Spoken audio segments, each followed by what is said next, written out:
खैर सर, जिन्नात जो है वो इंसान को किन किन तरीक़ों से कंट्रोल करने की कोशिश करता है? क्या उसका एक ही तरीका है वो सब इंसानों पर जो अप्लाई करता है? मीन बहुत सारे आलिम होते हैं, हाफिज़ होते हैं, नॉर्मल इंसान होते हैं, क्या सब पर वो एक ही तरीके से हमला करता है, कंट्रोल करने की वो कोशिश करता है? अदनान भाई, जिन्नात जो है वो इंसान को मुख्तलिफ तरीक़ों से कंट्रोल करता है। असल में होता ये है कि कुछ होते हैं रूहानी तौर पर बहुत ज़्यादा मजबूत, कुछ होते हैं सुस्त, कुछ होते हैं कमज़ोर, कुछ होते हैं बिल्कुल ही फारिग। अब हर बंदे पर उसका हर तरह का हमला नहीं चलता। एक बंदा है, उसने उस पर हमला किया, उसको उसी वक्त जो है वो गलत ट्रैक पे लगा दिया। एक बंदा है, उस पर हमला किया, उसको उसी वक्त शिरक पे लगा दिया। एक बंदा है, उसको थोड़ी सी ऑफर करवाई, वो उसी वक्त जो है शिरक करने के लिए तैयार हो। तो इसकी मुख्तलिफ कंडीशंस होती हैं। अच्छा। अब एक बंदा है जिसको जो है ना वो हमला करता है उसकी सोच पे।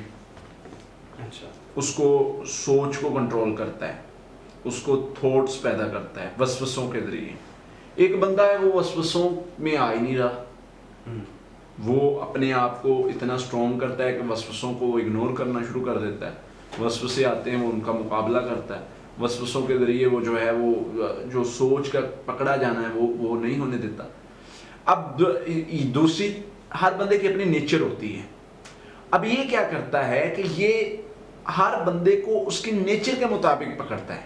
अच्छा। मतलब एक बंदा है, उसका देखा कि ये बदगुमानी में पकड़ा जाएगा, इस पर मैं बदगुमानी का वार करूं, इसको बदगुमान करूं, जिससे ये जो है वो एक तरह से अपने काम से जाए। बदगुमान इंसानों से या अल्लाह से? अल्लाह से, इंसानों से, मतलब किसी भी तरह के हो सकते हैं। वो थॉट्स ही पैदा करने हैं। अल्लाह के बारे में वसवसे पैदा कर देगा, बंदों के बारे में वसवसे पैदा कर देगा। और वसवसा वो होगा, अल्लाह के नबी सल्लल्लाहु अलैहि वसल्लम एक्सप्लेन किया है इसको कि तुम्हें अल्लाह के बारे में वसवसे डाल सकता है, ये चीज़ किसने बनाई, वो चीज़ किसने बनाई, मतलब किसी तरह से भी उसने ट्रैप करना है। अब मैं आपके सवाल की तरफ आ रहा हूँ कि ये कंट्रोल कैसे करता है, हमला कैसे करता है। इंसान इतने कमज़ोर हो गए हैं कि जिसको दिल चाहता है वो कंट्रोल कर लेता है। प्रॉब्लम हमारी है। एक तो ये है कि ये कंट्रोल करता है कैसे, वसवसे के जरिए, खौफ के जरिए, गुस्से के जरिए इनको जो है वो फीलिंग पैदा करता है और इंसान जो है वो उस कंडीशन में चला जाता है और जो है ये इस पर वो चीज़ें सवार हो जाती हैं, ये काम कर देता है। प्रॉब्लम ये है कि ये कमज़ोर पड़ा क्यों? अल्लाह ने सारी तरबियत की थी, नबी सल्लल्लाहु अलैहि वसल्लम ने सिखाया था इसे कि तुमने ये रास्ते हैं, शैतान तुम्हें इस तरह ट्रैप करेगा। कभी ये इल्मी लिहाज से तू बड़ा आलिम है, आलिम को ट्रैप कर लिया। कभी आया किसी के पास, उनके बारे में शेख अब्दुल कादिर जिलानी रहमतुल्लाह अलैह के बारे में आता है, शैतान ने जब आके तख्त ला के उनको कहा ना कि तू आज के बाद कोई अमल ना कर, तो उन्होंने क्या कहा कि औज़ु बिल्लाह, मैं अल्लाह से पनाह चाहता हूं। आगे उसका जो वार था वो क्या था? कहता तेरे इल्म ने तुझे बचा लिया। अब ये दूसरा हमला है। इस तरह ट्रैप करता है, हमला करता है। ये उसकी खुफिया चालें हैं। पहला हमला किया, नहीं उसमें आए, दूसरा हमला क्या किया कि तेरे इल्म ने तुझे बचा लिया। अब हमारे जैसा होता, फंस गया। खुश होना था उसने, उन्हें कहना था वाकई मेरे इल्म ने मुझे बचा लिया। उन्होंने साथ ही जवाब दिया, नहीं, मेरे अल्लाह की रहमत ने मुझे बचाया। तो ये एक तरीका है भाई, आपको पॉजिटिव रहना है, आपको वसवसों का मुकाबला करना है, खौफ का मुकाबला करना है, गुस्से को कंट्रोल करना है। ये वो फीलिंग्स, ये वो रवैया है, ये वो तरीका है जिसके जरिए शैतान आप पर हमला करता है। इन चीजों के जरिए वो आपको कंट्रोल करता है। इसमें लोग ये भी कहते हैं ना कि हम तो नमाज भी पढ़ते हैं, कुरान पाक भी पढ़ते हैं, फिर भी ये मसला क्यों बन गया? भाई मसला, मैं हमेशा से एक बात कहता हूँ, जिन्न आपसे हाथ पकड़ के कुछ नहीं करवाएगा। शैतान ने क़यामत वाले दिन कहना, अल्लाह मैं तो था ही नहीं, मैंने क्या किया है, मैंने तो ऐसे ही बस इनको एक याद दिलाया, किया तो इन्होंने खुद है।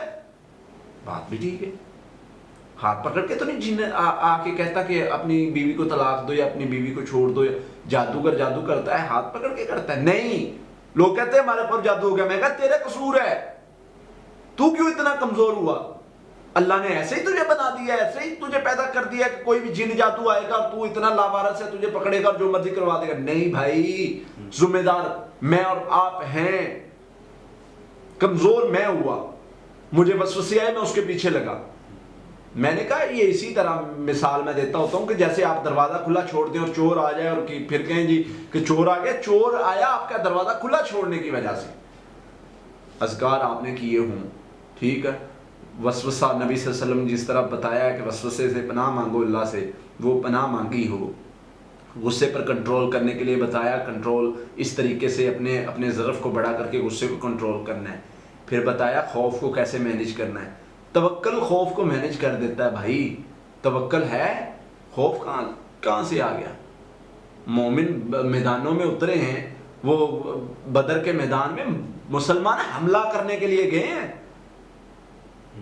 आप इमेजिन कर सकते हैं, चंद लोग, चंद तलवारें, कोई सवारियां नहीं, और हमला करने के लिए जा रहे हैं।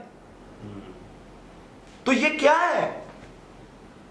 ये साइकोलॉजी हमें सिखाई नहीं गई, समझाई नहीं गई, बताया ही नहीं गया कि मोमिन जब उतरता है मैदान में, चाहे वो जादूगरों का मुकाबला है, जिन्नों का मुकाबला है, कोई भी फील्ड है, मोमिन उतरता है तवक्कल पर।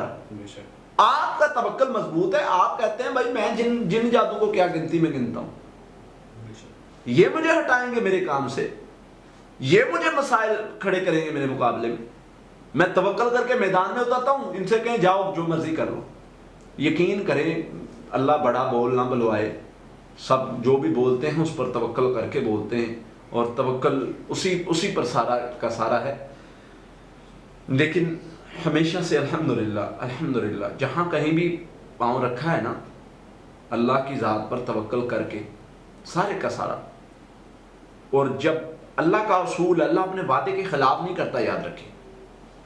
आपने तवक्कल करके निकले हैं ना, आप कहते हैं कि मैं अल्लाह पर तवक्कल करता हूं, मुझे कुछ नहीं होगा, नहीं होने देगा। अल्लाह का उसूल है।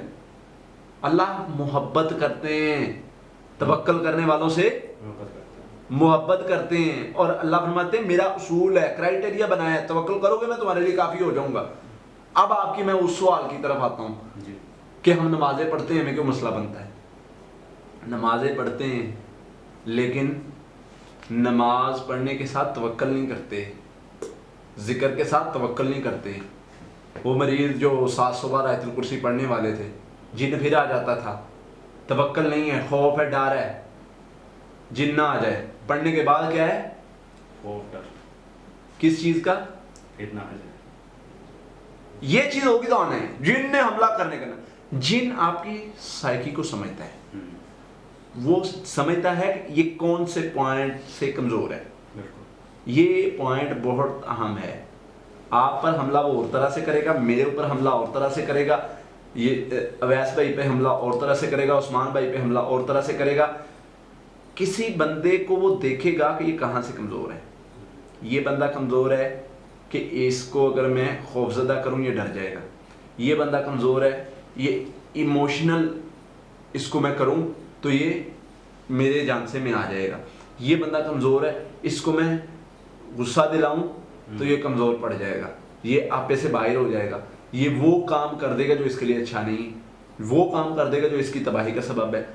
अच्छा, ये चीज़ें भी हो गई। अब जिन के कंट्रोल में बंदा नहीं आ रहा, ठीक है, फिर उसके वार के हैं, तकब्बुर पैदा करता है। उलमा है इसमें तकब्बुर पैदा कर दो। अच्छा, तकब्बुर के झांसे से निकल गया। नेक है, इसमें रियाकारी डाल दो, ये भी निकल गया, बच गया, नेक बंदा बच गया। अच्छा, नेक तकब्बुर से भी बच गया, रियाकारी से भी बच गया। एक हमला है जिससे ये नहीं बच सकता, सुस्ती का हरी डाल दो। अल्लाह के नबी सल्लल्लाहु अलैहि वसल्लम ने दुआ सिखाई ना, अल्लाहुम्मा इन्नी अऊज़ु बिका मिनल हम्मी वल हुज़्नि वल अज्ज़ि वल कसली। किस लिए सिखाई? अल्लाह बचपना मांगो अल्लाह से।